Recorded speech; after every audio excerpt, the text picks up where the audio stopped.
Okay, so think about this. You're trying to teach a teenager algebra. Or, I don't know, maybe history. Right, and they're just, I mean, it's like pulling teeth sometimes, isn't it? Yeah, totally.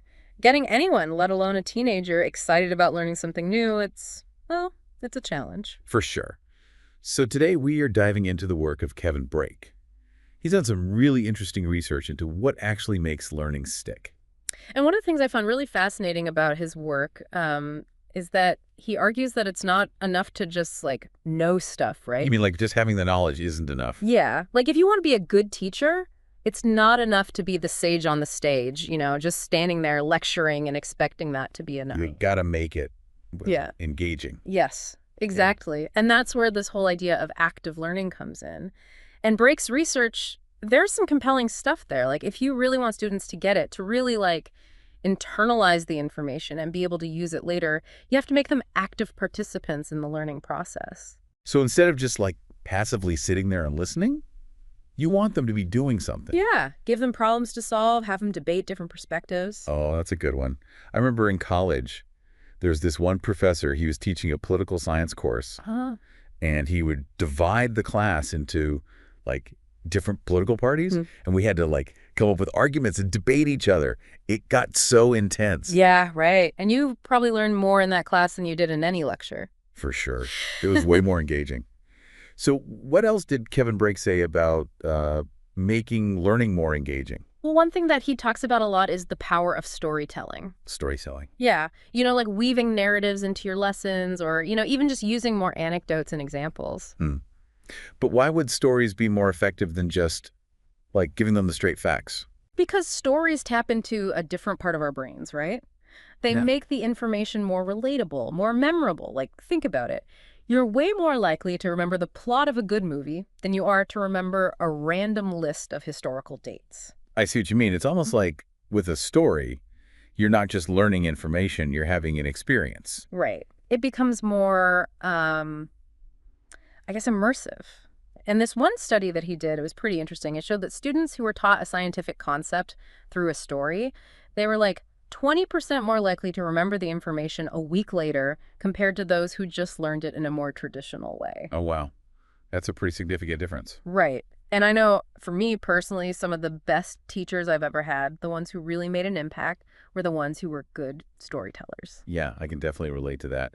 I remember in high school, I had this history teacher. Hmm. She was amazing. I mean, she would literally dress up in period costumes and tell us these incredible stories about historical figures. And it just, I don't know, it made history come alive, Yeah. I was hooked. Right, and that's exactly the kind of thing Brake's research is pointing to. It's about finding ways to make learning come alive for students. So, I mean, even parents who are helping their kids with homework can use this. What do you mean? Well, instead of just saying, okay, do these math problems, you can try to turn it into a game or tell a story that incorporates the concepts they're learning. I like that. Makes it a lot more fun for everyone. So beyond storytelling, are there any other practical things that teachers or parents or anyone really can do to make learning more engaging? Definitely. Brake actually talks about this in some of his later work. He points to a few other things. First, technology. There's a lot of potential there, like using virtual reality simulations, for example. Yeah. Yeah. Imagine like a history class, right? Instead of just reading about ancient Rome in a textbook, students could put on VR headsets and actually walk through the Colosseum or, even participate in a virtual gladiatorial combat. Whoa. That would be amazing. Right. Or, science class, I could dissect a virtual frog. The possibilities are endless. You're almost like bringing the learning to life. I bet that would be super engaging for kids. Totally. And then another thing he talks about is games. Games, like video games. Yeah. There are actually tons of educational video games out there now that teach everything from math and science to history and coding. So it's like you're learning without even realizing you're learning. Right. And a lot of these games, they're designed in a way that they're like super addictive, so kids end up spending hours on them and they don't even realize they're learning. That's a great point. I mean, it's like if you can make learning fun, it doesn't even feel like work anymore. Exactly. And, the last thing I want to mention, it's really important to make sure that what you're teaching is relevant to your students' lives. Like, they need to be able to see how the material connects to their own world, their own interests. So like, why does it matter to them? Yeah. Exactly. If they can see how the things they're learning in school can help them achieve their goals or solve problems in their own lives, they're going to be way more motivated to learn. That makes a lot of sense. It's Yeah. like instead of just memorizing dates and formulas, it's about understanding how these concepts actually apply to their lives. Right. It's about giving them a reason to care. And I think, a lot of times that's what's missing in traditional education. I'd love to hear from our listeners, though. Oh, yeah.